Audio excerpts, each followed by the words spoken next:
Morning, this is Tom, negotiating with Jesus. Just looked at my two links today. One was pretty good link talking about music theory, so bass buzz. Link in the description. If you think this site is wasting your time, go to the links with the really good players. Second link is Adam Levy.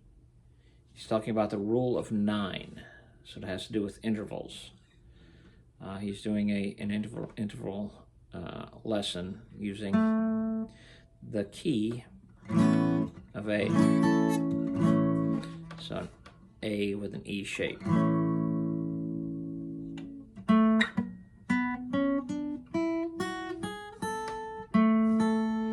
Rule of 9. So it's interval work.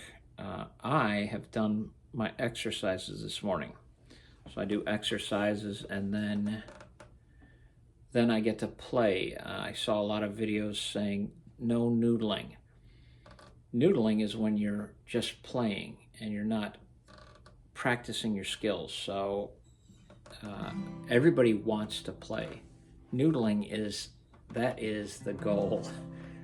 When you can improvise, just try and take whatever you know and noodle around with it and see what magic happens. So they're wrong about you can't noodle, but you want to do some work before you just play and have fun. So a pickup game of football, that is what you do in the neighborhood, just pickup games. If you want to get good at football, you do a little practice just throwing. Yeah, my sports analogies. But I did, my thing is I'm going to continue to work on caged, and I've decided just C. This moving around with other add-ons is getting to be too much.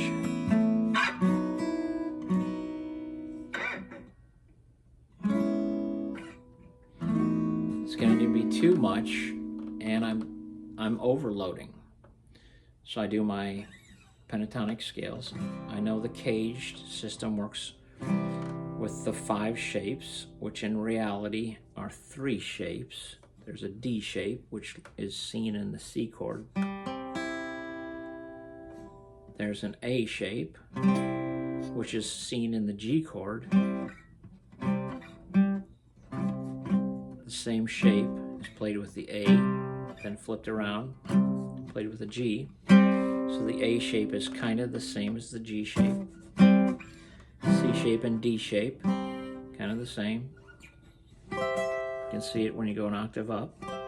That is a C chord in a D shape. The E shape. So, C, A, G, E, D. D shape, E shape, and A shape are the main ones. I do my scales.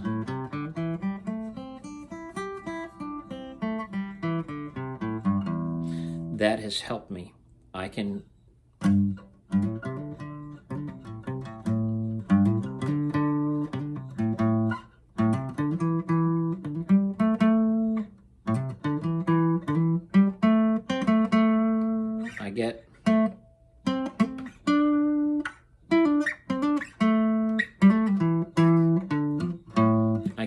how to noodle around a little bit using that exercise that I do every day.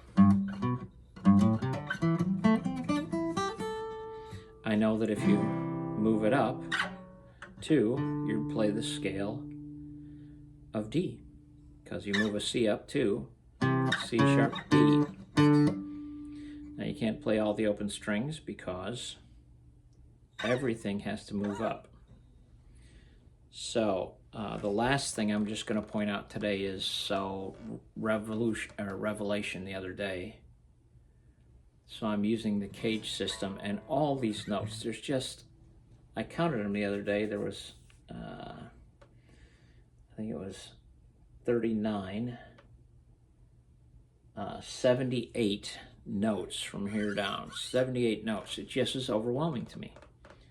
For the life of me, it is not sticking in my head. When I pick a string, I don't know what it is. I have to sit there and figure out, okay, this is an E, because I know I've got some notes picked out, but then I have to go, it would be an E flat or a D sharp. So I can't just nail a note and know what it is. I have to do these drills. I have to figure it out. So I do my ABCs. A, B, C, D, E. I'm not doing sharps or flats. I'm just doing ABC all over the fretboard. Going all the way up and then all the way back down, just A, B, C, D, E, F, G, A, B, C, D, E. And I just am all over trying to figure out how to memorize these. I think if you do the work, it'll come to you. The last thing though is this. The D string. It ends on a D, so this is a D, this is a D. I just stumbled on this thing, caged. I already am working on the cage system. C, A, G, E, D. But I also want to memorize notes.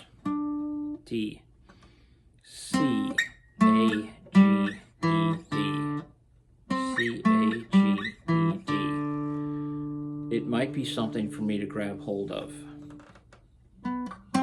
C, A, G, E, D, C, A. C, A, G, E, D, going this way. I'm working on caged chords going this way. I'm trying to memorize the notes. C, A, G. A and G are always close together. C, E, and D are close together. You have to jump that 3 fret instead of the 2 fret to get to the G and A.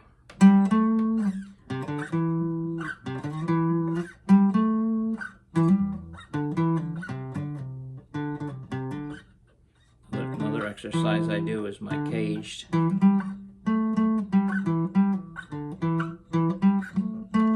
On one string.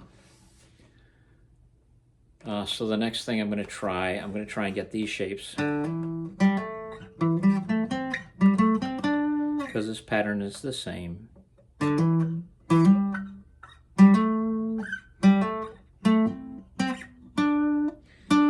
So D, C, G, A, G, A, A, G, A, G. It confuses me.